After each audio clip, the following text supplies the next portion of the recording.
Welcome to the Deep Dive. Today we're really getting into the weeds of Philippine politics, specifically the whirlwind period between 2022 and 2025. Yeah, it's been quite a ride. You've laid out this great timeline and analysis for us, and our job today is to, well, unpack it all, go beyond just the headlines and figure out the why behind these power shifts. Exactly. We've got the sources covering the initial Marcos Duterte Uniteam alliance, how that started to fray, the budget issues, the whole ICC investigation drama. Right. The fracturing, impeachment talks, foreign policy turns, the midterms, even Duterte's arrest. It's a lot. It is. And our goal is to connect those dots for you, the listener. Yeah, so you can see how this web of dynastic politics, legal moves, international pressures, how it all fits together. We'll point out the maybe surprising moments and where things might head. Okay, so let's dive in. That Uniteam alliance, June 2022. It seemed like a powerhouse, didn't it? Totally. Marcos and Duterte dynasties together, but the honeymoon didn't last long. What were the first sort of wobbles? Well, pretty quickly, by 2023, whisters started. Budget controversies. People were pointing fingers about pork barrel allocations seemingly favoring Marcos allies. And the confidential funds issue with Sarah Duterte. That too, yeah. Alleged misuse. And then layered on top of that was the ICC investigation into Rodrigo Duterte's drug war. Marcos' stance on that started shifting. Shifting how? He initially opposed it. He did, but then it softened. Yeah. The government line became more like, well, we won't obstruct the investigation. That suggested, maybe some distance was growing between the camps.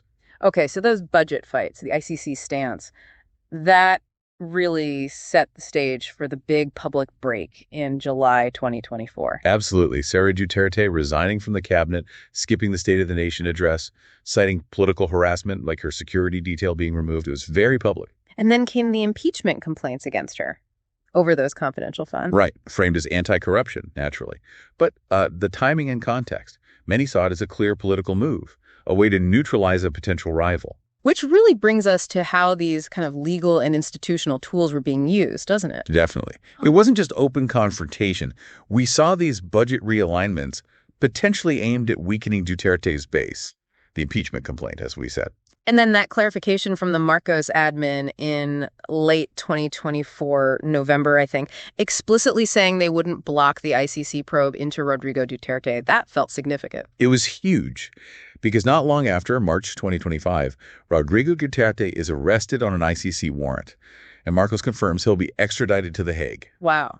And now Sarah Duterte is facing a Senate impeachment trial.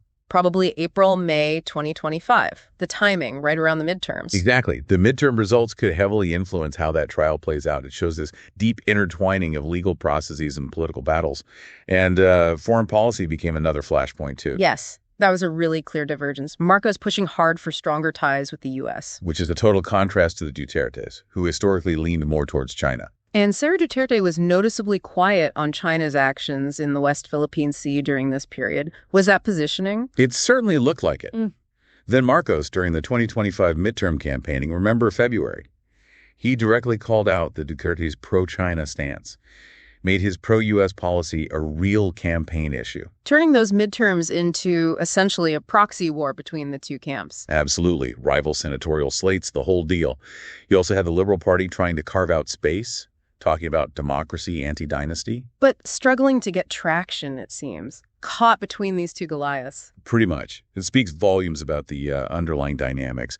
It really boils down to power consolidation, political survival between these competing dynasties. And very different styles, too. Yes. Marcos aiming for that more maybe technocratic image versus the Duterte's populist confrontational style. Right. And legacy is huge.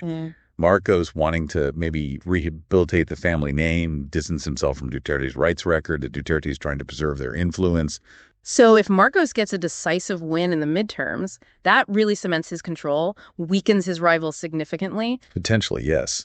Although, interestingly, you could argue China might see some short-term wins if pro-Duterte narratives about the South China Sea gain traction again. But long-term, the U.S. probably benefits from the strengthened ties under Marcos. But the risk, as always, is that these dynastic feuds sideline actual reformists, right? And public unhappiness, say, over inflation, could fuel something completely different down the line. That's the constant tension, the entrenchment of these powerful families, the well, apparent weaponization of legal tools, it makes it hard for other voices. So the key takeaway here seems to be that Philippine politics right now is this intense game between powerful families. Alliances shift, legal tools are weapons, and it's all about dominance. The 2025 midterms, the Duterte legal fights, these are absolutely critical moments. They really are. And maybe here's a final thought for you to mull over. Given how deep these dynastic roots run, and how institutions can seemingly be bent for political ends, what real paths are even open for alternative political voices, for different ideologies, to actually gain a meaningful foothold in the Philippines? This whole struggle raises some pretty fundamental questions about governance and representation going forward. Thanks for joining this deep dive.